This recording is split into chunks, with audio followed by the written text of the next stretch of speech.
Et Monsieur Ting, d'après vous, est-il nécessaire de juger de la supériorité d'un système sur l'autre?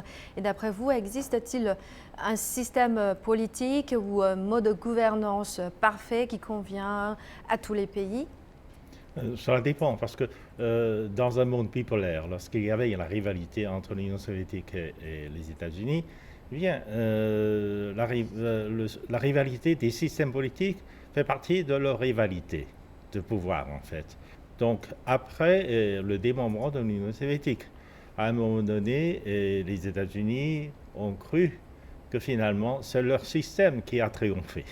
Mais par la suite, on sait que finalement, depuis le début du siècle, les États-Unis n'ont cessé d'être impliqués dans des crises financières, économiques et sociales.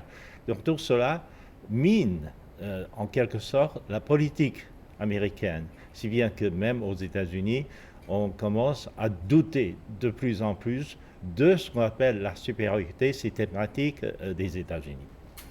Et Monsieur Bertrand, pensez-vous qu'il existe un système meilleur qui pourrait être appliqué dans tous les pays? Euh, non, je pense que ça dépend vraiment du contexte du pays.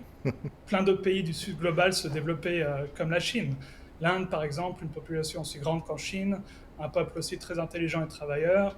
Ils sont partis plus ou moins du même niveau à la fin des années 70. Pourquoi est-ce que la Chine s'est développée, non l'Inde?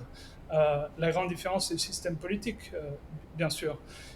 Il est dorénavant bien établi que pour qu'un pays se développe et passe du statut de pays à faible revenu à un plus haut stade de développement, il faut une stratégie de développement qui demande un niveau de dirigisme qui est difficilement compatible avec le système de démocratie libérale, système qui a ses mérites, mais convient mieux à une économie déjà très développée, où les choix à faire sont plutôt une question de réglage fin, plutôt que de changement dramatique.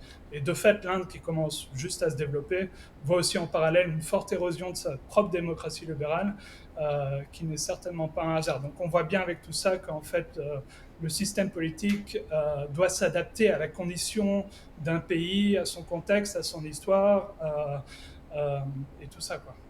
Et vous avez vécu en Chine pendant 7 ans, donc vous avez été témoin du développement de la Chine. D'après vous, comment la Chine a-t-elle pu accomplir aussi vite de telles réalisations? C'est grâce, je pense, évidemment, le peuple chinois a, a beaucoup travaillé et ils ont une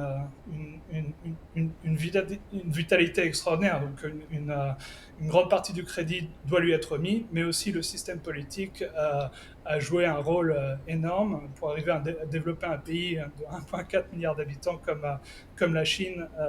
Il faut une stratégie très claire et puis mettre en place cette stratégie. Et pour ça, il faut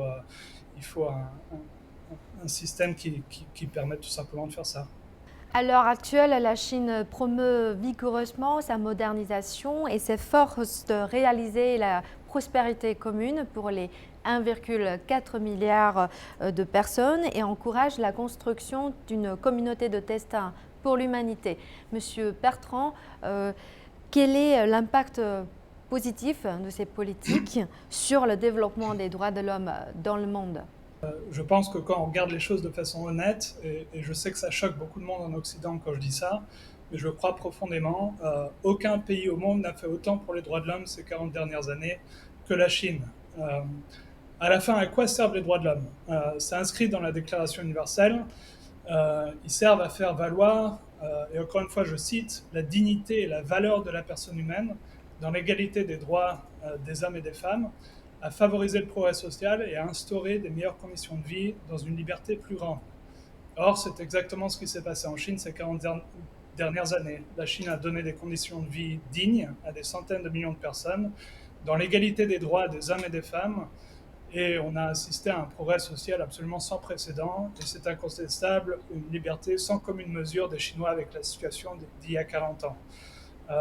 Donc de façon factuelle, aucun pays au monde n'a fait plus ces dernières décennies pour répondre aux grandes aspirations de la Déclaration universelle. Maintenant, la question c'est est-ce que la Chine peut aider, mettons les pays d'Afrique ou les pays d'Amérique du Sud, à améliorer la dignité et les conditions de vie de leur population, non pas en donnant des leçons ou en interférant avec leur système politique à des fins égoïstes, comme l'ont fait trop souvent les pays occidentaux, mais en formant, en construisant, en commerçant, en faisant des partenariats. On peut qu'espérer. Et au passage, ce n'est pas que la Chine qui devrait faire ça. Tous les pays du monde, et en particulier l'Europe, a intérêt à ce que l'Afrique se développe. Donc au lieu de voir la présence chinoise en Afrique comme une menace, il devrait au contraire l'encourager et entrer en partenariat avec les Chinois pour les aider dans un effort commun de développement pour l'Afrique. C'est dans l'intérêt de tout le monde.